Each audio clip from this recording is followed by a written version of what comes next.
지금 나의 모습에 100% 만족하는 사람은 아마 드물 것입니다. 그래서 어떤 부분이든 꼭 반드시 좀 변하고 싶다, 이런 소망이 우리 마음속에 있죠. 어떤 분은 외모나, 어떤 분은 성품이나, 어떤 분은 내가 처한 환경이 좀 변하면 좋겠다, 이런 마음을 갖습니다.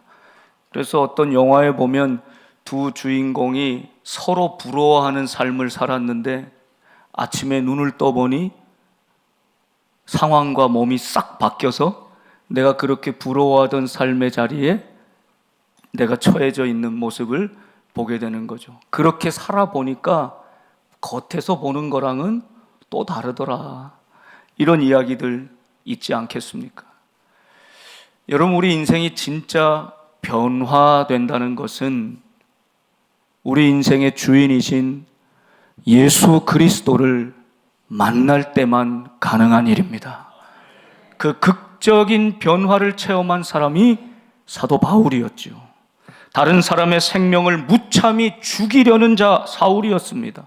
내가 옳다 여기는 신념을 위해서 하나님 이름 내세우며 신앙의 이름으로 예수 믿는 사람들을 아무 이유 없이 색출하고 잡아가두고 죽이던 사람, 그가 바로 사울이었습니다. 그런데 그를 다메섹 길에서 기다리고 계셨던 그의 인생의 주인 예수 그리스도, 그를 가장 사랑하셔서 당신의 생명까지 아낌없이 내어주신 그의 주인 예수 그리스도를 만났습니다. 그리고 그의 인생은 180도 변화되었습니다. 완전히 삶의 방향이 달라졌습니다. 삶의 방향이 달라지니 목적이 달라졌습니다. 목표가 달라졌습니다. 매일매일 삶의 의미가 달라져 버린 것이죠. 그것을 그는 빌립보서에서 나는 표대를 향하여 달려가노라, 위에서 부르신 부름의 상을 위하여 달려가노라, 이런 인생이 되었노라 고백하고 있는 것입니다. 결박하러 달려가던 사람이 예수님의 손에, 성령의 손에 결박당하는 인생으로 변화되었습니다. 죽이려고 달려가던 인생이 자신의 생명을 내어놓고 오히려 예수 복음 전하다가 죽임을 당하는 사람으로 변화되었습니다. 세상의 존경도 명예도 칭찬도 받으려는 사람이 아니라 이제는 복음을 주고 예수님의 생명을, 자신의 생명도 주는 인생이 되었던 것입니다. 예수님을 박해하던 박해자가 이제는 예수님을 가장 자랑하고 증거하는 선포자로 바뀐 것이죠. 이 놀라운 변화의 핵심, 터닝 포인트의 핵심은 사도 바울 자신이 아니었습니다. 환경이 아니었습니다. 오직 예수 그리스도이십니다. 오늘도 예배드리는 저와 여러분의 인생에 예수 그리스도, 그분을 말씀 속에서 인격적으로 만남으로 변화되는 역사가 있기를 간절히 축원합니다. 그러고 나면 사도 바울에게 인생의 꽃길이 열릴 줄 알았는데 오늘 사도행전 9장 23절을 보면 여러 날이 지남에 이렇게 말씀합니다. 한 보름이 지났다, 한 달이 지났다, 예수님 만나고 다시 눈을 뜬 사도 바울이 이제 한 2달쯤 지났다, 이런 의미가 아닙니다. 여긴 상당히 오랜 시간이 지났음을 알 수 있습니다. 왜냐하면 사도 바울이 자신의 자전적인 기록을 남긴 갈라디아서 1장 17절 이하의 말씀을 보면 이 즈음의 상황을 스스로 이렇게 밝히고 있습니다. 또 나보다 먼저 사도된 자들을 만나려고 예루살렘으로 가지 아니하고 아라비아로 갔다가 다시 다메섹으로 돌아갔노라. 그런데 그 시간이 어느 정도 됐냐면 18절, 그 후 3년 만에 내가 게바를 방문하려고 예루살렘에 올라가서 그와 함께 15일을 머무는 동안, 그러니까 다메섹으로 예수 믿던 사람들 죽이려 가는 길에 예수님을 만난 다음에 사도 바울이 이제 변화된 모습으로 즉시로 다메섹의 회당에서 복음을 전했을 뿐만 아니라 그 후에 어디로 갔다는 것입니까? 아라비아로 갔다고 말씀하고 있어요. 여러분, 여기서 아라비아는 지금의 요르단, 이 페트라로 유명하고 알려진 그 페트라 아라비아라고도 그 지역을 부르는데, 바로 그것을 뜻할 것으로 밝혀져 있습니다. 아레타 4세가 그 당시에 통치하던 나바테아 왕국, 그곳에 속한 아라비아 지경에 가 있었다. 그곳에서 무엇을 했을까? 우리는 정확히 알 수 없습니다. 어떤 분은 묵상하고 경건의 삶을 살았을 것이다, 뭐 이렇게 말하지만, 사도 바울이 그곳에 가서 이 나바테아 왕국, 이곳을 돌아다니면서 주의 복음, 그것을 전하는 일에 그의 삶을 던졌을 것이다. 어찌 보면 그 요르단 아라비아 지역에 가서 선교사로서 삶을 살았을 것이다, 이렇게 추정합니다.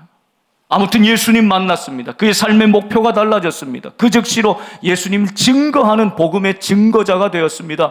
그리고 선교사로서로도 3년 정도 살고 다시 지금 다메섹에 돌아와 있다는 뜻이죠.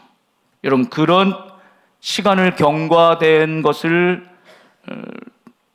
기억하시면서 다시 사도행전 9장 23절을 보면, 여러 날이 지남에, 여기는 거의 한 3년여 시간이 흘렀다는 것을 말씀하고 있습니다. 유대인들은 그때에도 사울 죽이기를 공모하였다 말씀하고 있습니다. 예수 믿는 사람을 죽이려 달려갔던 사울인데, 이제는 그의 목숨을 빼앗으려고, 자기를 죽이려고 유대인들이 공모하고 계획했다는 것입니다. 여러분, 예수님을 정확히 만난 사도 바울의 인생에 부귀와 명예와 권력과 장수와 이런 축복이 임한 것이 아니라, 그의 앞을 기다린 것은 끔찍한 고난이었습니다. 고난 중에 고난은 무엇이겠습니까? 내 생명에 위협을 당하는 죽음의 공포이죠. 유대인들이 사울 죽이기를 공모하였다. 여러분, 그런데 하나님은 어떻게 하십니까? 그들의 그 계교가 사울에게 알려지도록 도우십니다. 하나님의 은혜입니다. 여러분, 고난이 클수록 더 놀라운 하나님의 은혜가 우리의 삶에 감추어져 있음을 믿으시기 바랍니다. 여러분, 너무 평안해서, 고난이 없어서 오히려 하나님의 은혜도 경험하지 못하는 인생이 얼마나 많습니까? 그런데 여러분, 지금 고난이 왔습니까? 지금 내가 스스로 감당할 수 없는 죽음의 위기, 고난의 문제가 내 앞에 다가왔습니까? 그때는 곧 하나님의 더 크고 놀라운 은혜가 나와 함께 하고 있음을 경험하게 되는 순간임을 잊지 마시기 바랍니다. 사울이 그러했습니다. 유대인들이 모여서 사울 죽이기를 공모하였으나 하나님은 더 크고 놀라운 은혜로 사울을 보호하십니다. 인도하십니다. 어떻게 하셨습니까? 저들이 죽이려고요, 밤낮으로 성문을 지키고 있습니다. 사울, 나타나기만 해봐라. 밤낮 없이 삼엄한 경비를 펼치고 있었다는 것입니다. 그런데 그의 제자들, 3년여 동안 사울이 복음을 전하며 그의 제자가 된 사람들이 이미 있었다는 뜻이죠. 그 제자들이 밤에 몰래 그 틈을 타서 사울을 마치 물건처럼 광주리에 담아 성벽 밖으로 달아내렸습니다. 여러분, 아무리 대적들이 우리를 죽이려 하고 계획하고 공모하여도 하나님의 은혜는 우리를 지키시고 보호하신다는 사실을 분명히 보여주시는 겁니다. 사울에게 그 은혜가 있었습니다. 그렇게 생명을 구원받고 도망하고 피신하고 있는 이 사울이 그 다음 원했던 것은 예루살렘에 가기를 원했습니다. 26절 보세요. 사울이 예루살렘에 가서 무엇을 하기 원했습니까? 제자들을 사귀고자 하였다. 베드로, 야고보, 요한, 예수님의 12 사도들 이름만 들어도 명망 있는 그 제자들과 직접 가서 교제하고 사귀기를 원했다는 것입니다. 이게 사울의 소망이었습니다. 그런데 현실은 어떻습니까? 저들이 그 예루살렘에 먼저 믿은 제자들이 사울을 다 두려워하여 그가 제자됨을 믿지 아니하였다. 사울이 예수님의 제자가 되었다고, 우리와 같은 제자가 되었다고 도무지 믿지 못하는 것입니다. 여러분, 그도 그럴 것 같지 않습니까? 그들이 아는 사울은 얼마나 악명 높은 사람이었습니까? 예수님의 옛자만 나도 그를 믿는 무리들, 그를 따르는 무리들을 남녀노소를 물러나고 붙잡아서 죽이고 때리고 가두고 하였던 그 악한 원수와도 같은 자가 사울 아닙니까? 그런데 그 사울이 이제 우리와 같은 예수님의 제자가 되었다? 받아들이지를 못하는 것입니다. 믿지 못하였다는 것입니다. 여러분, 여기서 한번 우리가 중요한 질문을 던져봐야 됩니다. 2부 때도 해봤는데요, 굉장히 많은 분들 생각이 엇갈리더라고요. 여러분, 사람은 변화할 수 있습니까? 사람은 바뀔 수 있습니까? 아니면 사람은 절대로 안 바뀝니다. 무슨 수를 써도 참 사람 바뀌기가 어렵습니다. 여러분, 어느 쪽이십니까? 참 대답하기 쉽지 않죠. 내 자신을 봐도 그렇지 않습니까? 한편으로는 내가 예수님 만나서, 예수님 만나기 전에 나의 모습과 그래도 내가 예수님 만나서 이 모양이지, 그래도 이 모양이지, 내가 예수님 만나지 않았다면 내 인생 어떻게 됐을까 생각하면 많이 변화됐죠. 그런데 여러분, 예수님 만난 후에 더 세밀한 현미경으로 내 자신을 돌아보면 내 말이, 내 생각이, 내 언어 습관이, 내가 재정을 쓰고 나누는 모든 내 삶의 방식이 정말 주님이 기뻐하시는 모습으로 변화되고 있습니까? 정말 고집불통으로 절대 안 바뀌어, 절대 안 바뀌어, 이런 모습으로 살고 있는 나의 고집스러운 모습이 얼마나 많이 있습니까? 여러분, 사울을 제자들이 두려워하며 믿지 못한 것, 어찌 보면 인지상정입니다. 그러나 여러분, 여기에 큰 함정이 있음을 우리는 지켜봐야 합니다. 사울은 스스로 변화할 수 있는 존재가 아닙니다. 내가 변화됐다고 주장해서 변화된 것도 아닙니다. 그리고 어떤 사건 때문에, 상황 때문에 변화된 것, 그것이 영원한 것인가, 궁극적인 것인가 장담할 수 없습니다. 그러나 분명한 사실은 여기 있습니다. 사울은 그 스스로를 바꿀 수가 없고 환경이 그 인생을 바꿀 수 없지만 오직 하나님은 그의 인생을 바꾸십니다. 하나님은 그의 인생을 변화시키는 분이십니다. 여러분, 우리는 이 사실을 믿어야 합니다. 사람 절대 안 바뀌어. 사람 절대 안 바뀐다는 믿음, 그 불신의 믿음이 커지는 것이 아니라 어떤 인간이라도, 나 같은 죄인도 하나님의 은혜 안에서 바뀔 수 있다, 변화될 수 있다. 사울 같은 사람도 하나님이 행하시면 못할 것이 없으시다, 이 믿음을 회복해야 하는 것이죠. 제자들은 사울을 두려워했습니다. 그가 제자됨을 믿지 못했습니다. 그러나 여러분, 여기서 사울을 그의 형제로 받아들이게 하는 아주 중요한 역할을 감당하는 한 사람이 등장합니다. 그가 바로 바나바였습니다. 27절 말씀을 보면 바나바가 사울을 데리고 친히 사도들에게 직접 갑니다. 바나바의 이름의 뜻은 권위자입니다. 권면하는 사람, 위로하는 사람. 여러분, 이 시대에 위로자가 얼마나 많이 필요합니까? 저는 저와 여러분, 우리 복된 성도들이 이 시대에 바나바가 될 수 있기를 소망합니다. 바나바가 있었기에 오늘 사울이 있습니다. 사울을 사도들에게 데리고 갔어요. 그가 다메섹 길에서 주님을 어떻게 보았는지를 바나바가 증명해 줍니다. 주께서 그에게 무엇이라 말씀해 주셨는지를 바나바가 증거해 주고 있습니다. 다메섹에서 그가 어떻게 예수의 이름으로 담대히 복음을 전했는지를 전하고 있습니다. 바나바를 신뢰하기에, 바나바를 믿기에 그가 증거하는 사도를, 바울을 그의 형제로 받아들여주고 있는 것입니다. 여러분, 교회는 은혜의 공동체, 성령의 공동체, 사랑의 공동체입니다. 그 말은 사울같이 자신들을 대적하고 원수처럼 여기며 복음에 가장 반대에 서서 예수님을 적대하던 이 원수를 받아들이는 과정을 통해서 우리는 초대교회가 얼마나 아름답고 성숙한 성령의 공동체였는지를 배우게 되는 것이죠. 여러분, 우리는 인간이기에 부족하고 한계가 많고 연약하기에 자꾸 사람도 내 눈으로 봅니다. 그래서 저 사울 같은 사람은 절대 용서하지 못할 인간이야.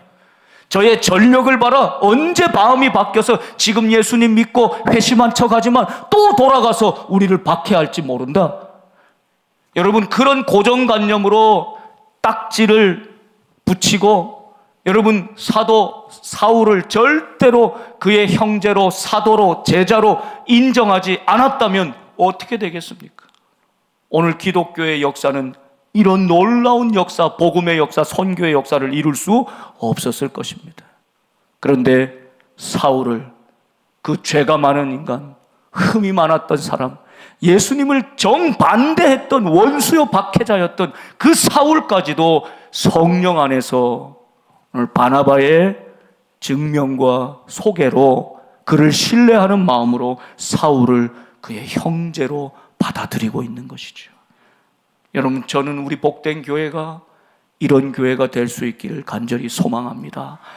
어떤 세상의 아픔을 가지고 있는 인생이라도, 과거의 어떤 죄악 때문에 정말 씻지 못할 죄악의 흔적을 가지고 있는 사람이라도, 어떤 문제가 있는 인생이라도 여러분, 주님 보실 때는 주님의 핏값으로 거룩하게 새롭게 탄생시킨 하나님의 자녀임을 믿음의 눈으로 볼 수 있기를 바랍니다. 어떤 원수라도 나의 형제로, 우리 교회 안에 믿음의 지체로 받아들이는 성숙한 교회가 되고 우리 모두가 바나바 같은 사람들이 될 수 있기를 간절히 소망합니다.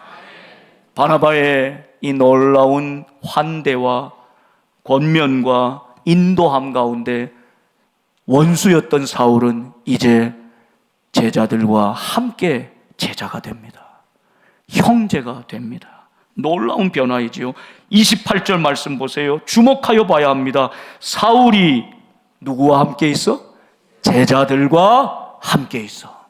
제자들의 무리에 들어가고 제자들과 사귀기를 원했지만 배척하고 거절했던 저들이 이제 마음의 문을 열고 사울을 받아들이고 있는 것입니다. 사울이 제자들과 함께 있어.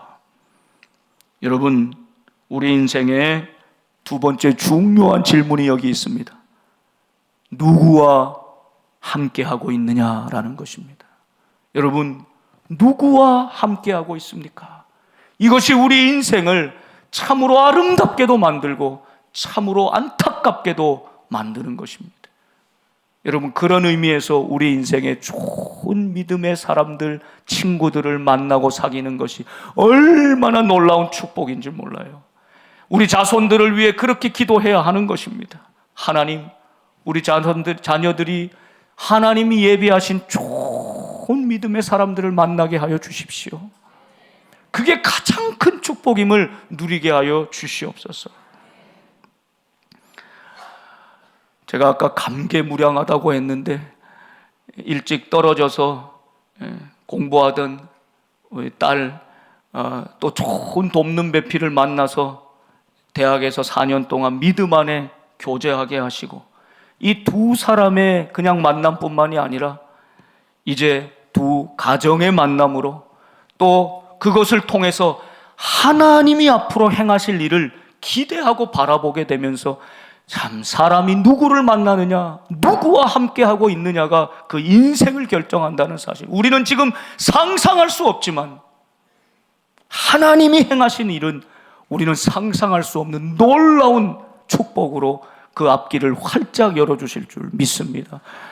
여러분의 자녀들 위해 여러분 기도해야 합니다. 좋은 만남을 갖도록, 좋은 믿음의 사람들과 함께 있도록 여러분 날마다 기도하는 부모들이 될 수 있기를 바랍니다. 여러분 여행을 가도 좋은 것 보고 맛있는 음식 먹잖아요. 그런데 여러분 10명이 여행 가는데 그 중에 한 명이 제 마음에 맞지 않아 불편해요. 그럼 여러분 아무리 좋은 것을 보아도요 마음이 계속 불편하지요. 산의 진미를 펼쳐놔도요 그 음식 먹으면서도 그 인간이 자꾸 내 옆에 앉아서 같이 먹고 있는 거 생각하면 이 음식이 맛이 싹 그냥 사라지는 거예요. 그게 우리 연약한 인생들의 모습 아닙니까? 여러분 여행을 해도 좋은 것 보고 맛있는 음식 먹어도 사실은 누구와 함께 그 여행을 가느냐, 이게 가장 중요한 것 아닙니까? 여러분 우리 인생길 여행길에 예수 그리스도와 동행하는 우리 모두가 될 수 있기를 바랍니다. 그 예수님 때문에 복받은 인생들이 그 믿음의 사람들을 만나서 사울이 제자들과 함께 있어서 복음의 역사를, 선교의 역사를 힘있게 감당한 것처럼 저와 여러분들이 믿음의 사람들과 함께 있어 거룩한 주의 뜻을 펼쳐나가는 우리 복된 공동체 되기를 주님의 이름으로 축복합니다. 사울이 제자들과 함께 있어. 담백한 문장이지만, 꾸밈 없는 문장이지만 너무나 중요한 역사를 보여주고 있는 것이. 여러분 그러면 좀 이제 사울이 죽음의 위협을 벗어나서, 고난을 좀 벗어나서 이제는 좀 제자들과 함께 교제하면서 좀 아름답고 평안한 삶을 좀 살면 좋겠는데, 여러분 그 사울을 기다리고 있는 것은 또 고난입니다. 박해입니다. 죽음의 위협입니다. 보세요. 그 예루살렘에 이제 자유롭게 출입하면서 주 예수의 이름으로 담대히 복음을 전하니까요, 스데반을 논쟁하고 죽였던 이 헬라파 유대인들이 또 등장합니다. 헬라파 유대인들이 헬라어로 능통한 로마 사람이 돼서 복음을, 자유자재로 복음을 전하는 이 사도 바울 앞에서 변론합니다. 다툽니다. 논쟁합니다. 이길 수가 없습니다. 그러니 결론이 어떻게 됩니까? 그 사람들, 헬라파 유대인들이 사도 바울을 죽이려고 힘쓰거늘 또 생명의 위협이 바울을 기다리고 있는 것입니다. 여러분 참 우리 인간은 하나님이 관계적 존재로 창조하셨기 때문에 10사람 중에 9사람하고 관계가 좋은 것은 좋은 것이고, 한 사람하고 관계가 나쁘면 여러분 그것이 꼭 손밑에 가시가 찔려 있는 것처럼 이렇게 늘 불편하고 힘들고 어려운 것 아닙니까? 한 사람이 내 인생을 향해서 내가 너를 반드시 죽이겠다 결심하고, 내가 어떤 일이 있어도 너는 끝까지 가서 파멸시키겠다 이렇게 결심하고 한 사람이라도 나한테 대적하면 여러분 우리 인생이 얼마나 곤고합니까? 그런 일 혹시 당해보신 일 있지 않으십니까? 얼마나 곤고하고 피곤합니까? 그런데 여러분 지금 여기서 사도 바울을 향해서는요, 헬라파 유대인 사람들이 똘똘 뭉쳐서 사울을 죽이려고 힘을 다하고 있다는 것입니다. 한두 사람이 아니에요. 힘을 모아 사울 한 사람을 죽이려고 사사건건 달려든다는 것입니다. 얼마나 곤고합니까? 얼마나 피곤합니까? 그런데 여러분 이 고난 가운데, 이 죽음의 위협 가운데 또 하나님의 은혜가 있습니다. 30절 말씀을 보면 형제들이 알고, 형제들이 그 고통을 알았다는 거예요. 여러분 여기서 제자들이라는 표현이 오늘 30절에는 형제들로 바뀌고 있죠. 놀라운 것입니다. 존 스토트가 우리가 예수님을 만나면 새로운 정체성을 부여받는데 3가지 이름이 주어진다 이랬어요. 예수님하고 관계에서는 우리가 하나님 만나고 예수님 만나면 예수님의 제자가 됩니다. 예수님의 제자, 성도가 됩니다. 두 번째, 그 제자와 제자들 사이는, 성도와 성도의 사이는 형제가 되는 것이죠. 자매가 되는 것입니다. 두 번째 이름입니다. 세상을 향해서는 예수님의 증인이 되는 것입니다. 제자가 서로 형제요, 세상에 나가서는 증인으로 사는 것, 여러분 이것이 우리 그리스도인의 정체성인 줄 믿습니다. 지금 사울이요, 우리랑은 달라. 그 사울이 어떻게 우리 제자가 돼, 사도가 돼, 거부하고 배척했던 제자들이 마음을 열고 사울을 이제 형제로 받아들였다는 겁니다. 그러니 사울이 당하고 있는 이 고난, 죽음의 고통, 그들이 알았다는 거예요. 함께 눈물을 흘리고 함께 공감하면서 형제들이 알았다는 거예요. 여기에 하나님의 은혜가 있습니다. 여러분, 내가 아무리 개인적으로 하나님하고 예배 생활, 믿음 생활 잘해도 어떤 인생도 혼자서 믿음 생활할 수 있는 사람은 없습니다. 그래서 우리에게 구역이 필요하고 소그룹이 필요하고 공동체가 필요한 것입니다. 문제를 당하고 고난을 당하고 어려움을 당하고 죽을 위협에 고난에 처했을 때 우리는 비로소 형제 자매의 중요성이 얼마나 큰지를 깨닫게 됩니다. 어려운 일 당하고 장례를 마치고 사랑하는 부모님 속절없이 떠나보내고 고난 중에 있는 성도들이 꼭 하시는 말씀이 있어요. 얼마나 큰 사랑과 은혜를 경험했는지 몰라요, 목사님. 평소에는 몰랐는데 얼마나 큰 사랑과 위로가 됐는지 몰라요. 교회에 우리 성도들에게 너무너무 고맙습니다.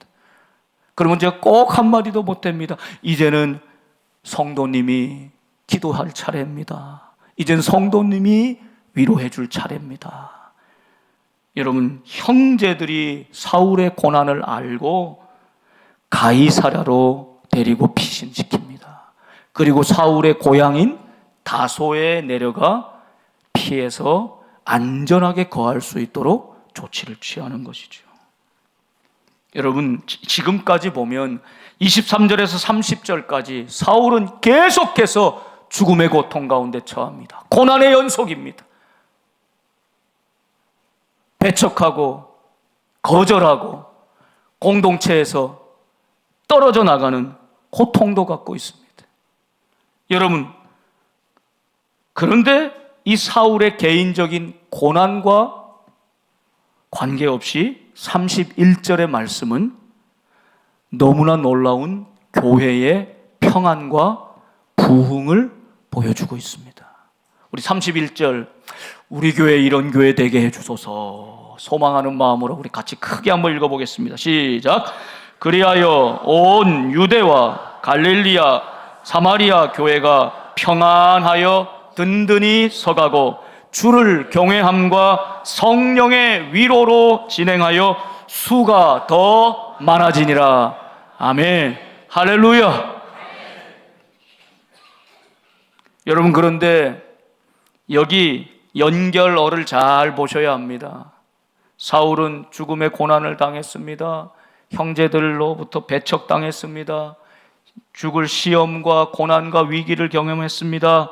그 다음에 이제 31절의 말씀으로 이어지려면 그러나 하지만 그럼에도 불구하고 교회는 든든했습니다. 이래야 될 것 같은데 하나님이 보시는 눈에는 사울의 고난과 죽음, 그 위협 속에서도 복음을 계속 전하는 십자가의 길, 그리하여 순접의 연결어를 쓰고 있어요. 무슨 뜻입니까? 여러분, 교회의 평안과 화평과 부흥은 성도들의 눈물과 고난과 희생과 헌신 속에서 그리하여 이루어진다는 사실입니다.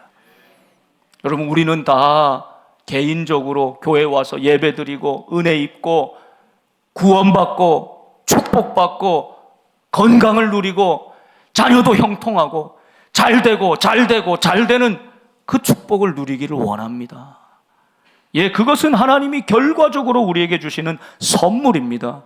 그런데 오늘 사울처럼 나는 고난당하고 나는 죽음의 위협 가운데 있고 나는 좁은 길을 가야 되고 외롭고 고통스러운 그 고난의 길을 가지만 그러므로 말미암아 그리하여 주의 교회는 비로소 사도행전 1장 8절에 주님께서 약속하신 것처럼 온 유대와 사마리아와 갈릴리에 든든히 서가는 교회가 되었다는 것입니다.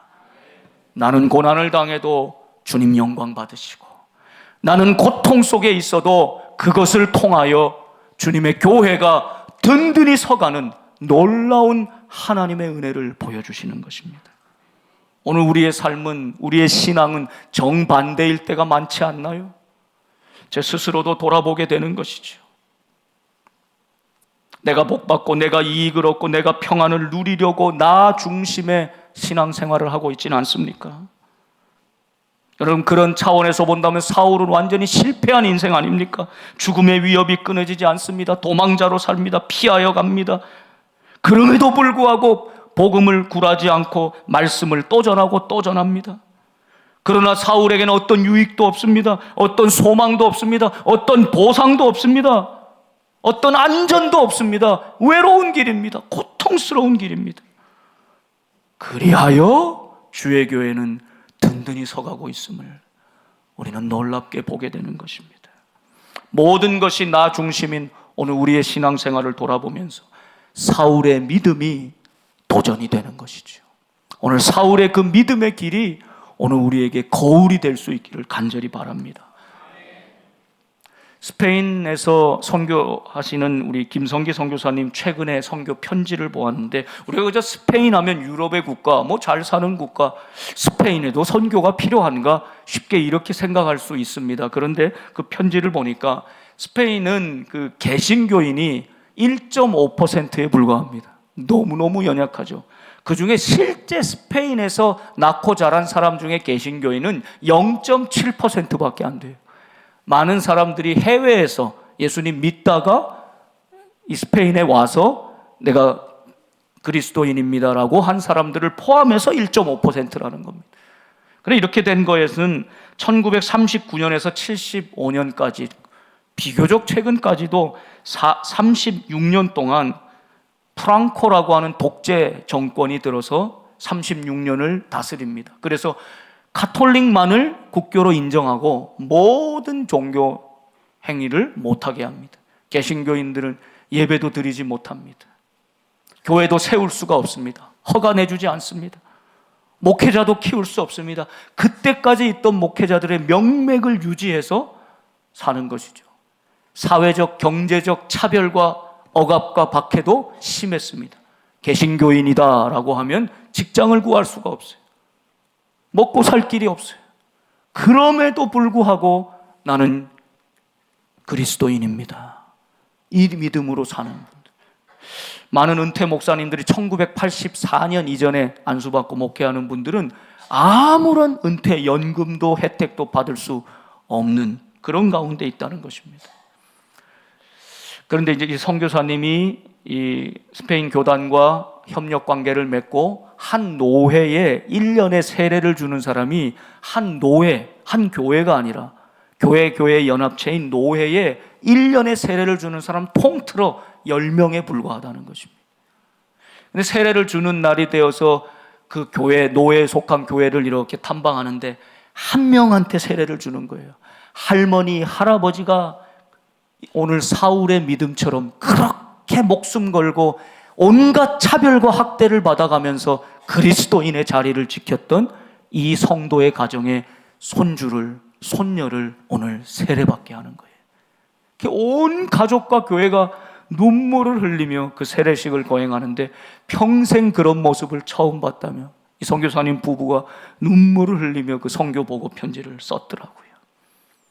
사랑하는 여러분, 오늘 우리가 고난을 당할 때 내가 아니라 주님을 위하여, 내가 아니라 주님의 교회를 위하여, 내가 아니라 주님의 나라를 위하여 그렇게 좁은 길 걸어갈 때 하나님은 반드시 우리의 인생을 붙들어 주십니다. 지켜주십니다. 보호하여 주십니다. 우리의 신앙이 누구를 위한 신앙인가? 우리의 봉사가 무엇을 위한 봉사인가? 오늘 사도 바울의 믿음과 삶을 돌아보면서 그리하여 교회는 평안하여 든든히 서가고 주를 경외함과 성령의 위로로 진행하여 수가 더 많아지는, 다 침체하고 연약하고 다 뒤로 물러가는 이 세대 가운데 우리 복된 성도들, 복된 교회가 성령의 위로하심 가운데 우리가 예수 만난 은혜와 변화된 삶으로 진실하게 신앙생활 해나간다면, 여기 길이 있기에, 여기 진리가 있기에, 여기 복음이 있기에 성도들이, 사람들이 몰려들어와 그 은혜의 물결에 함께 춤을 추며 그 파도에 몸을 맡기며 예수 그리스도를 만나는 놀라운 교회가 될 수 있기를 주님의 이름으로 축원합니다. 기도하겠습니다.